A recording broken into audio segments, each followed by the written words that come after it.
It's Johnny Two-Face here, back with another reaction video. This time I'm reacting to 10 things you didn't know about The Shadow, and this is from a channel called Minty Comedic Arts. So now, long story short, I have watched The Shadow years ago, and it's I don't know why, I think I liked it, and I don't know why. It's just like, it's weird when you like a film that you can't just put on your finger why, and I think I just like the story, but mostly I like the concept of a hero or a vigilante or anti-hero that can attack only from the shadows. But I'm not going to go into too much because I'm pretty sure whoever is narrating this video, or the presenter of this video, is going to explain why. Now, bear in mind, I have never seen anything from this channel before, and I just stumbled across it by accident, so I thought, why not make a reaction to it? And I've never reacted to anything movie-based, not to my memory anyway, and, I apologise if I don't show so much what is considered a proper reaction, but bearing in mind, this is a film that I saw years ago, and don't know why, but I always have a little guilty pleasure. It's like nowadays it's more of a guilty pleasure, but I can't help but like the film. And I wish there was more media based around this character, the Shadow. But I think trying to adapt it to a more modern setting might be a bit difficult. But, you know, with the amounts of heroes, vigilantes, anti-heroes and villains we got now. And I'm not going to go into too much detail. So, I'll just quickly say the link to the original video will be in the description down below. Please go and check out Minty Comedic Arts. Please check out their channel and support them as best you can. And if you want to, and feel free to subscribe to their channel. So, this should be interesting. So, I'll just full screen, get that up here, and see what's in this video. Okay.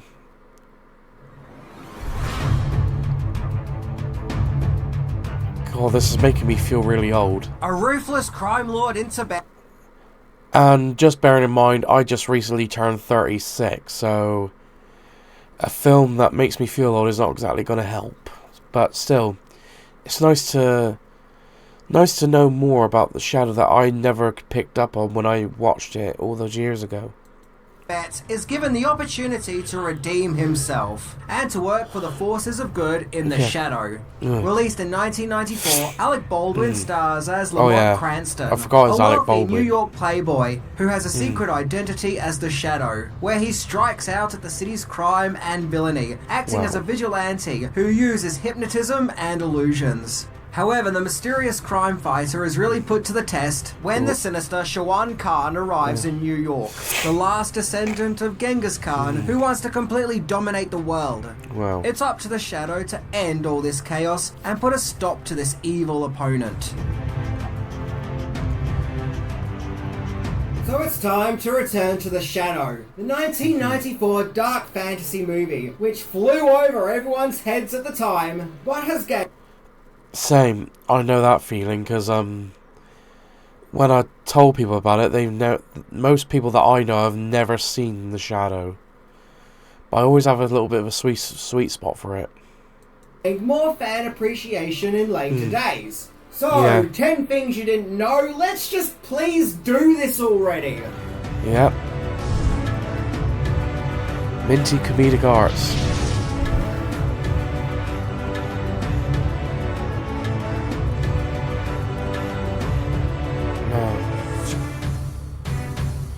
Right, let's get into it. Number 10, Origins of the Shadow. Yeah, I never fully The understood Shadow this. was first created as a mysterious, unknown narrator of a radio show called Detective Story Hour, all the way back in Okay. 1930. He was kind of Wow. an advertisement gimmick to promote sales of the detective crime magazine, Detective Story Magazine. However, kids were approaching newsstands and asking for magazines based on the mysterious Shadow that they've been hearing on the radio. This prompted Detective Story Magazine's owner, Street and Smith, to hire writer and professional magician Walter B. Gibson to create a backstory for the Shadow, where in 1931 the Shadow became a popular pulp comic character. The first interpretation of the Shadow was called Kent Allard, who fought as an aviator pilot during World War I, where after the war he decides to fight crime and often uses magic tricks in order to trick the criminals that he hunts down, with them believing him to be a supernatural being. Wow. After faking his own death, Allard would take on several aliases, including that of Lamont Cranston, a Wow. wealthy playboy who resides in New York City. The character would prove so popular on the printed page, more radio dramas would ensue, in which the famous words, "Who knows what evil lurks in the hearts of men," was created, Wow. becoming an iconic sentence in the English language. And at one stage, even the legendary Orson Welles himself voiced the character. So it seems that with the rise... I didn't realise it was Orson Welles who originally voiced the Shadow from the radio. Because, of course, Orson Welles being known for War of the Worlds, which, slightly going off topic here, on the original show, people were calling the authorities because they thought, because the, original broadcast of War of the Worlds was so, authentic, they actually thought it was a threat from another world or something. And the people started calling the authorities.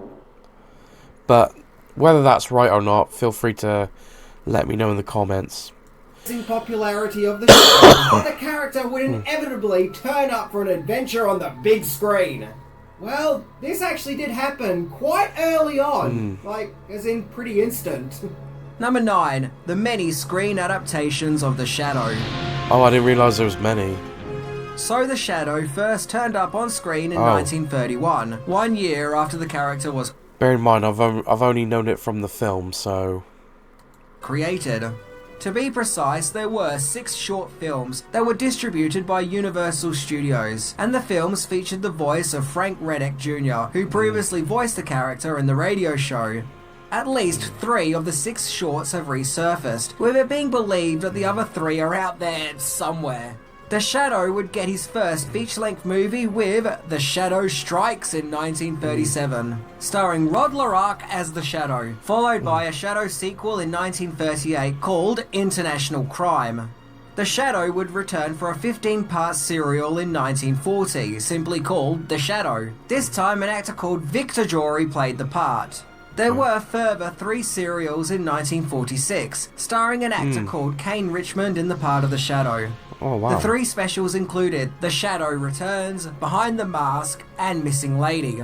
In 1957, 2 episodes of a failed Shadow TV pilot were edited together in a feature film in 1958, called The Invisible Avenger, this time with an actor called Richard Durr as the Shadow, which would then get re-released in a 1962 movie called Bourbon Street Shadows. So before the 1994 feature film that we all know, The Shadow already had 6 different on-screen adaptations, proving The Shadow to be one of the most popular American fictional characters at that time. Number 8. At one stage, Sam Raimi was helming The Shadow movie.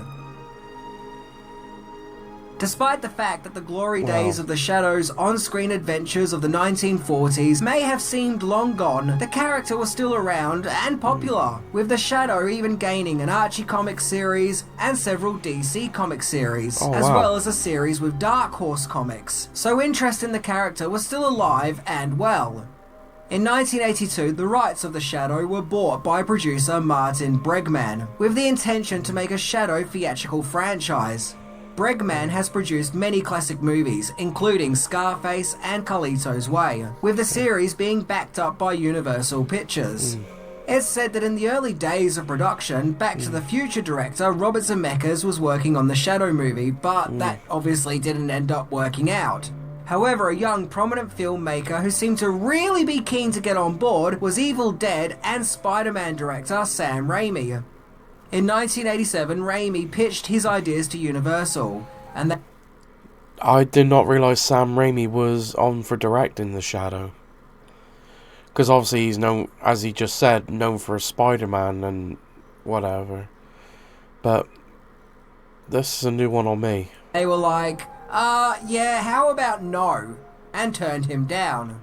Wow. So, instead, Raimi used the inspirations of The Shadow to create Darkman, which he himself would go on to direct. And Wow. yes, there are many similarities between Darkman and The Shadow, down to their looks, mysterious identities made up of aliases, and of course, seemingly supernatural elements. So Darkman was pretty much made because Raimi didn't get to make a movie about The Shadow. Really in a case of history repeating itself, where George Lucas made Star Wars because he couldn't make a Flash Gordon movie. Number 7. A script course correction.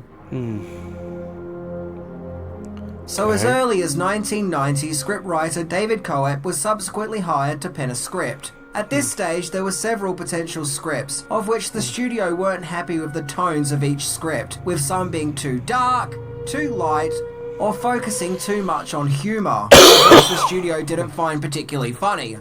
Coep took inspiration from the original radio plays and the early pulp comics, and wanted his Shadow script to be a story of guilt and redemption, with the Shadow atoning for the darkness of his own heart. Wow. Coep has an amazing filmography of writing movie scripts including Jurassic Park, Mission Impossible, and Spider-Man.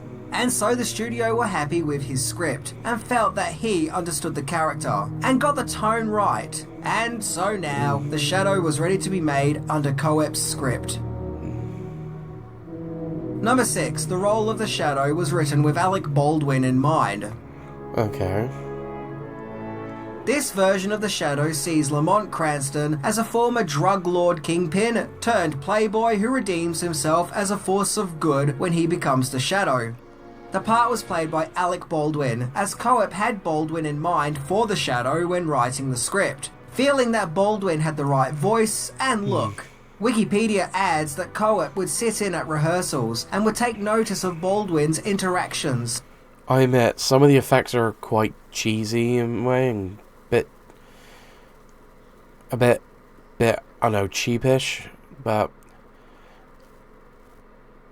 it's like years ago I wouldn't have realised this, so... And incorporated Baldwin's humour that he witnessed at the rehearsals into the script.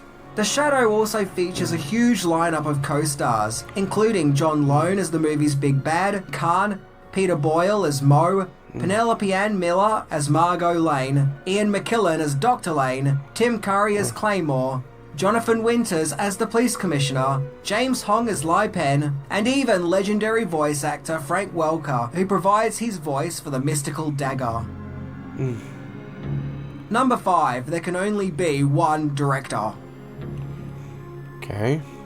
When you think about it, The Shadow was quite a gamble, as at that time superhero movies were long off from becoming mainstream, or even being seen as a media to take seriously for that matter. The only other superhero movies that were coming out at that time which were successful was the Tim Burton Batman movies, with other superhero movies that also came out in the early to mid 90s like The Rocketeer, Judge Dredd, and The Phantom failing to reach a mainstream box office market. So naturally a good director was needed, one who could treat the subject matter with dignity and respect. The director chosen was Australian director Russell Mulcahy, who also previously directed the spectacular fantasy movie Highlander. He also directed Highlander 2, but shh, no one needs to know that. Mulcahy started his career directing music videos, including the music video for Video Killed the Radio Star and Hungry Like the Wolf by I liked Highlander. killer fantasy movie Highlander. He also directed Highlander 2, but... Well, in my opinion, Highlander 2 wasn't... Even though it wasn't good as the first, but I don't think it was that bad, really. I think it's quite good to... I mean, it's not... I admit, after the second movie, I think the Highlander film series just went downhill. And, I don't like it now, but I used to like Endgame. I think I didn't really, back then when I watched Highlander Endgame, I didn't really take much notice of how the plot was written, and now I realise Highlander Endgame was very badly written. And I can't remember who played the bad guy in that one. His lines were very badly written, even though he played it well. Even though he has a thing for playing villains, but not very much. Villains that get defeated, or any character that gets defeated. But I hope that the people who wrote Highlander Endgame are banned from doing movies, because years later I realised how terrible and how badly written Highlander Endgame was. The first two are probably the best ones. And the TV series of Highlander, I'm sort of 50-50 with. But, shh, no one needs to know that. Oh, it wasn't that bad. He started his career But directing anyway. music videos, Each including their own. the music video for Video Killed the Radio Star and Oh, wow. Hungry Like the Wolf by Duran Duran, among many, many others. Like, he directed a lot of music videos, a lot of well-known ones too. And his career in directing movies launched with the Australian horror movie Razorback, where he would reach Wow. huge recognition with the as-mentioned Highlander, and in later years would go on to direct episodes of Tales from the Crypt and Teen Wolf, as well as Resident Evil Extinction. Wait, Tales from the Crypt. Oh, that just really... Oh, I'm really showing my age. For those who don't know, it was like horror movies. It used to be on like midnight. Here in the UK, it used to be on like from midnight to like 2 o'clock in the morning. If memory serves. Jeez, I'm really showing my age now. I think his work in The Shadow is perfectly fine. The picture is grand and theatrical, and generally looks pretty epic, along with all other big and impressive words I can use to make myself sound intellectual. And I think he captures the pulp atmosphere perfectly. It really is a beautiful looking movie, you've got to give it that. Number 4, filming location. The Shadow was filmed at Universal Studios, namely its backlot in Hollywood. Yeah, pretty much most of what you're seeing was filmed on sets, including 5 sound stages. All up, the shoot would take about 60 days to film. However, there were interruptions, like having to put up with mini tours on set, which lasted 5 days. And if that wasn't enough, a natural disaster would strike the filming of The Shadow, as an earthquake destroyed the Hall of Mirrors set, which put filming back by a week. Wow. Unlucky. Well, isn't that just what you need during filming? Bloody annoying tour guides and an earthquake mucking shit up. Going back As I said, I can't afford to travel and I don't have a passport, so don't judge me. Because I'm not made of hundreds of thousands of pounds or dollars like everybody else seems to be. You know, everyone else seems to go on like 5 to 10 vacations abroad every year. But I don't earn anything. I got a... Slightly off topic, I just got a normal job and I don't earn anything from YouTube because apparently, according to my low subscriber count, I'm not worthy. Anyway, back to this. Yeah, I just don't... Why would you have tours running through a set while they're filming? They should be behind somewhere soundproof. I would have told the tour... God, why can't I say it right? Whoever organises the logistics of the tours and tells them needs to be slapped. You're literally asking them to go through a film set while they're recording, and now you're wasting their money pushing them back. But that's just me. I've never been to a film set. to Wikipedia, it seems that director Russell Mulcahy was worried that people would shrug off The Shadow as a special effects movie, as he insisted that it is a character-driven story. But special effects... Well, like they say, the visuals and CGI is very 90s. ...were used to tell the story. Thank you, Wikipedia. I think the effects in The Shadow are fine. It uses practical effects and CGI, but the CGI is used sparingly and only really when it's needed, unlike in recent years where CGI is so overblown it basically makes a movie look like a video game. Number 3. The music of The Shadow. I never really took notice of the music. The music of The Shadow was composed by the legendary Jerry Goldsmith, and as always, he puts together a masterful score with an alluring, bombastic orchestra.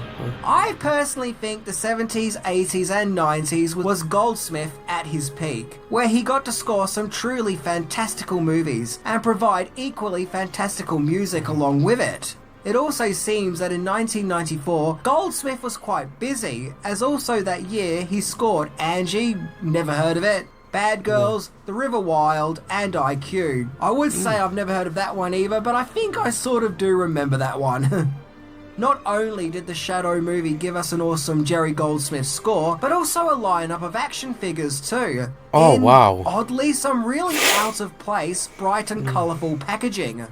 Seriously, your product is called The Shadow, you know, as in darkness.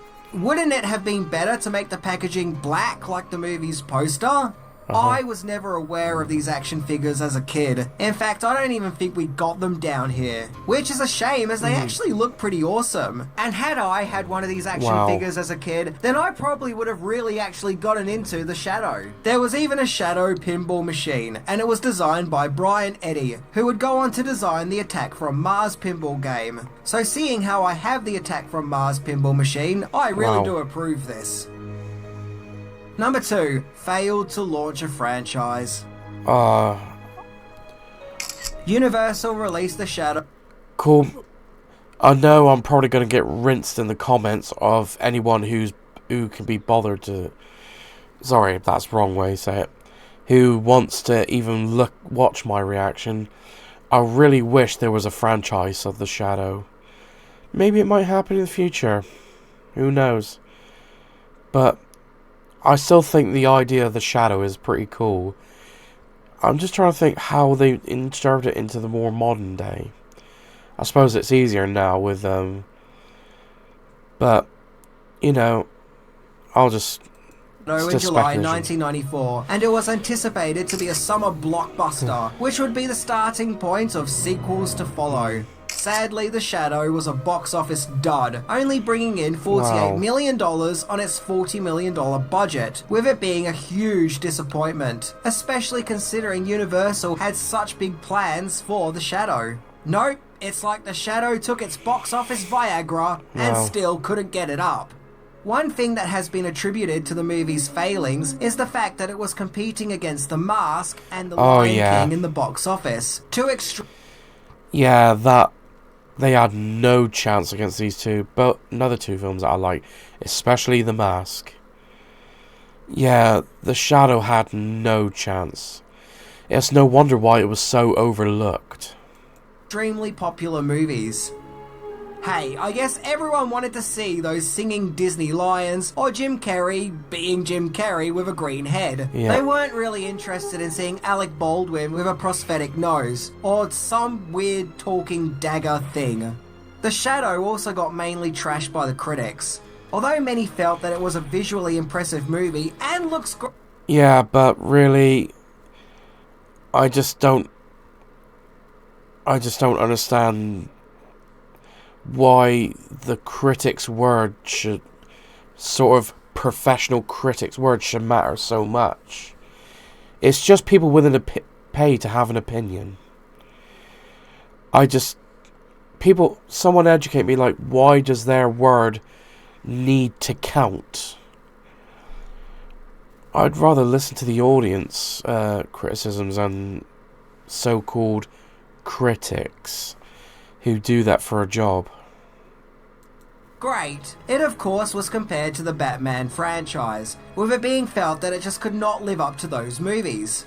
Empire praised the movie's visuals and effects but didn't like the story, and oddly found it rather cold for an action-adventure movie. And to make matters worse, Entertainment Weekly would add The Shadow 1994 to a list of 21 worst superhero movies of all time. Oh, damn, tough audience that day. Number 1, the reboot. Yeah, but the critics, they... Don't get wrong, I don't have a... It's a bit of a strong word to say a hatred for critics. It's just like... Some of the logic they come up with, it's like... Oh, I say this movie's bad, so you should take my word by... It should be by law that this movie should not succeed, or... Like, you just got an opinion. That's your opinion, fair enough, but... Thing is, it's like... The only thing I don't like about film critics or like, you know, expert movie nuts or film nuts, a lot of them, not all, but a lot of them act like their word is law when it comes to, oh, you should watch this movie, don't watch this movie. It's like your word is not law. The people have a freedom to choose what they want to watch. That nearly was. Shame it didn't.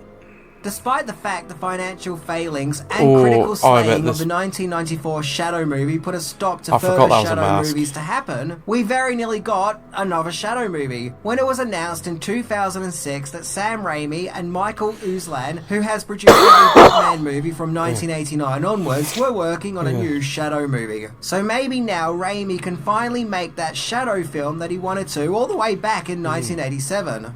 In 2007, Raimi further stated that the rights have been required and that he and the creative team were trying to work on a script that'll, quote, do justice to the character. Wow. It's also rumoured that this Shadow movie was to feature fellow Pulp characters, Avenger and Doc Savage.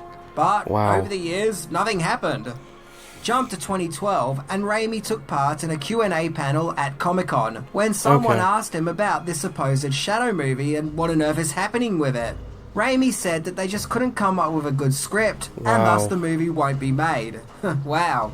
Disappointing, I guess. I wonder if the cancellation also had something to do with the fact that while Raimi would have been working on the Shadow reboot, a movie adaptation of similar old-school noir hero, The Spirit, also came out, which was a complete... Yeah, The Spirit wasn't that good, now that I realise, but I mostly just skipped to the action scenes. And it's another film that I feel was not that well written, but I would suggest you would have to see it to make your own judgment on it. But to me, in my opinion, it wasn't that well written, and I just didn't. To me, the writing in this was more confusing than bad. It was more... I just couldn't really understand half the plot of this.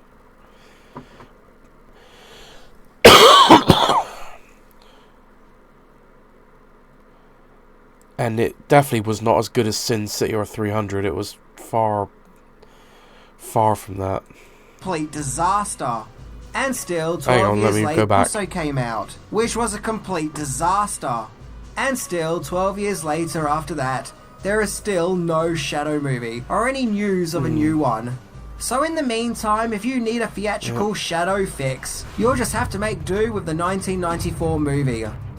Although the movie has its problems, I still find it to be a lot of fun, and something of a guilty pleasure. It's well made, well acted, as well as now having a nostalgic factor. And I think that over the years, many people have gone back to The Shadow 1994 and have realised, hey, this actually isn't a bad movie after all, and it's nowhere near as bad as what we were told it was. In fact, it's a fairly decent movie.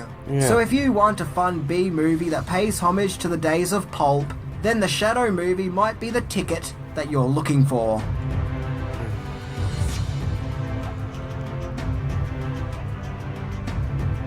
I like The Shadow, you like The Shadow, we all like The Shadow. So let's all stop kidding ourselves by pretending it's this bad movie that we all thought it was when it was first released. Anyway, Yeah, and I just want to say, fuck the critics that trashed the movie. Everyone's entitled to their own opinion, but in my opinion, the critics who trash this movies can go fuck themselves. I'm Minty, and if you can believe it, The Shadow is now 30 years old. Yeah. Oh, that's insane! Oh, jeez. Oh, see ya. Yeah, and I'm 6 years older than it. Thanks. And that'll do it. Oops. Wow, that is a well done video written in by Mark Bishop. Okay. Oh, it was 3 days ago this video was released. Yeah, I'm 6 years older than this film. God, that's made me feel old. Yeah, I never understood. It's still to this day, I just don't understand the hate that The Shadow had. And, as I said, I just got a thing against film critics or movie nuts who act like their word is law on what you should watch and shouldn't watch. In my opinion, I always look at the majority of audience reviews. And sometimes I look on if it's available on Wikipedia. Sometimes, on the odd occasion, I look at the plot. I thought, I want to still see the film and see how it plays out, how it's written there. But that's just a weird thing for me that I do on the odd occasion. But that's all I can say to this. So thank you for watching this, and to whoever is watching this. So, and again, this video's been well put together, so I'm going to give it a like, and I'm going to subscribe. So, whoops, sorry, bear with me. That's better. So anyway, if you like this reaction, please like, comment and subscribe, and I will see you in the next video.